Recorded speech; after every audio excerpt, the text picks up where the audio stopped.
स्वप्नातला भारत प्रत्यक्षात होईल. समतेचा प्रगतीचा मागे आपण चालू असला भारत प्रत्येकाच्या मनातून सुरेल. आणि हा विषय मांडण्यासाठी मी या व्यासपीठावरती ज्ञाते, वक्ते आणि रसिक श्रोत्यांना नमस्कार. मी गिरिराज रेखमा सुधाकर घेते. अर्थातच आपल्या समोर विषय मांडते माझ्या स्वप्नातला भारत. स्वप्न म्हणजे केवळ झोपेत दिसणारी गोष्ट नाही, तर त्याची ज्वाला जी माणसाला झोप लागू देत नाही. माझं हे एक स्वप्न आहे असे म्हणतात. जिथे प्रत्येक नागरिकाला जगण्याचा सन्मान मिळतो, जिथे भूत नाही अन्याय नाही, तर आत्मविश्वास आणि माणुसकीचा प्रकाश.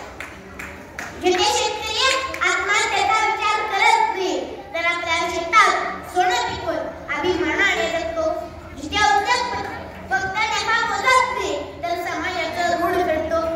माझा भारत असावा जिथे शाळा केवळ पाठांतरी शिकवत नाही, तर माणूस हा कसा बनायचा हे शिकवतात.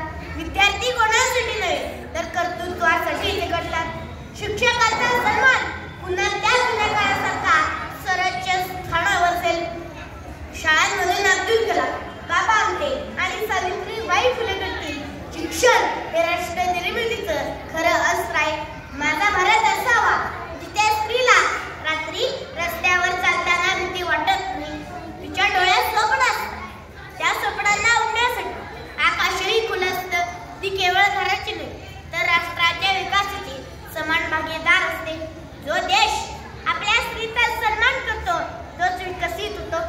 शांतीचे सुसंवाद आणि एकतेचे विचार माझा भारत असावा असा आहे जिथे